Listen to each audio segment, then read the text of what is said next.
Hello friends, wishing you a very happy International Yoga Day. Yes, you heard me right, it's called Yog and not Yoga. So the word is pronounced in Sanskrit as Yoga and not Yoga. So there are n number of disbeliefs and myths on yoga, and let us today explore what exactly is yoga about.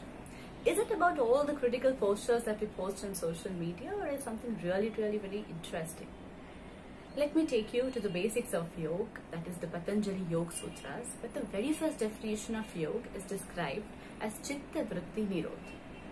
What is Chitta Vritti? Chitta means the mind and Vritti is the fluctuations. So whatever there are fluctuations of the mind, the thought processes, we have to put a Nirodha on that. What do you mean by Nirodha? Nirodha is the control. So you have to put a button of control on the thought process, that is the fluctuations of mind. Now, how do you do that? Yoga is all about, say, practice. So when n number of times when you start practicing yoga, we really have to understand that the ultimate purpose of yoga is to know your true nature. And by controlling the thought processes, the right control on the thought processes, you will achieve the result. You achieve your path, which is to explore your inner self, right? So quickly we're going to see that what are the chitta vrittis, or what exactly are the fluctuations of mind. There are 5 major fluctuations of mind which has been described in the Patanjali Yoga Sutras. The first one is praman. When we talk about praman, it's about the right knowledge.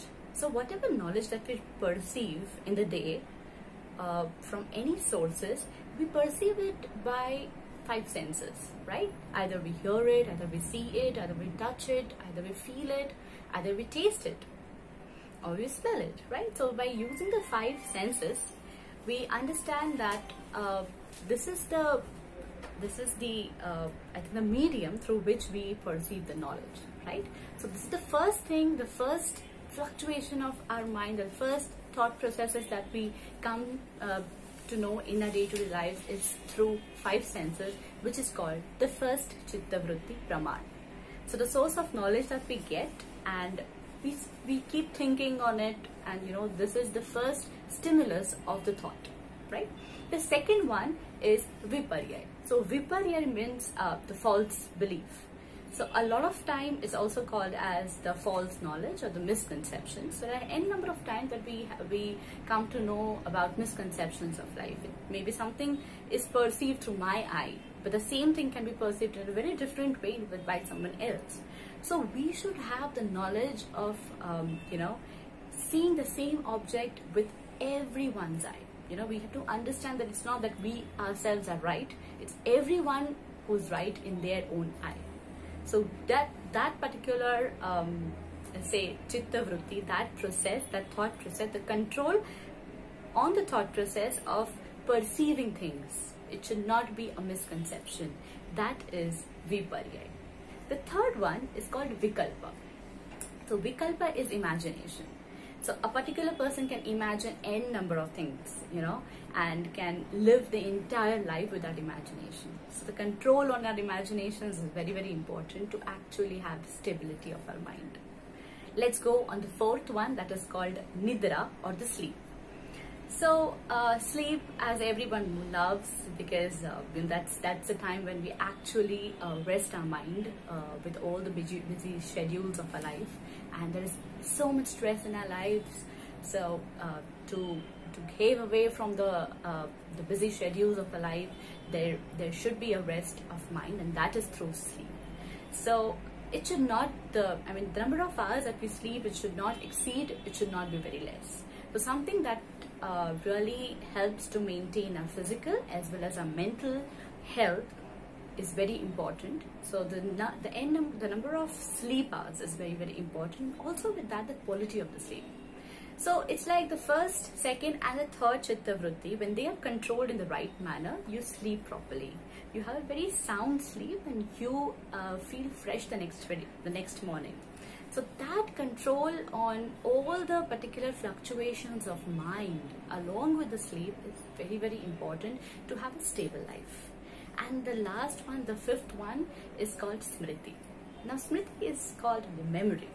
So as we know that our life is all about memories, whatever we experience, it becomes a memory because it has an impression on our mind, right?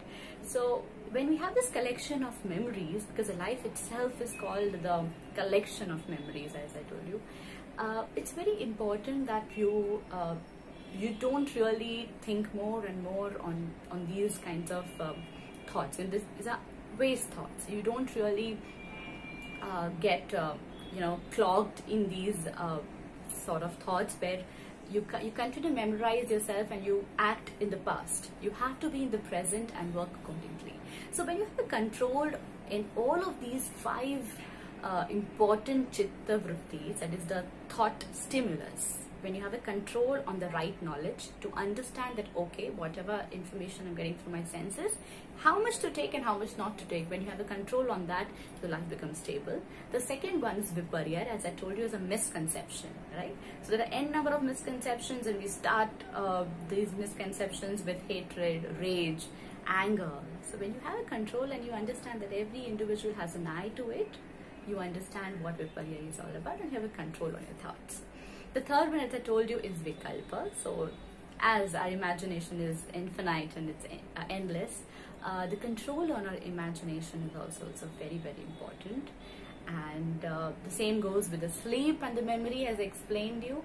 So when you have a control on all of these, the main purpose of doing this is to actually stabilize the mind and make it calm. And that is something that is very, very important in this pandemic, where we have to understand that what is going wrong. So we, in the process of yoga, where this is a practice of observing the thought processes, so you become completely detached from your mind. So you become detached as a single entity from the mind. Understand, you observe, and you understand that this is something very, very different from me. And when you have a control on it, when you have a power to have a control on it, and we don't become a slave to our mind, that is when you actually achieve the real purpose of yoga. So practicing on this is very, very important. I think this message is very important in this pandemic, where we have to understand that everything is for a reason, and we have a complete power in ourselves, in our hands, to control the thought processes of mind. I hope you liked my little definition and the explanation of yoga. Wishing you once again a very, very happy International Yoga Day. Thank you.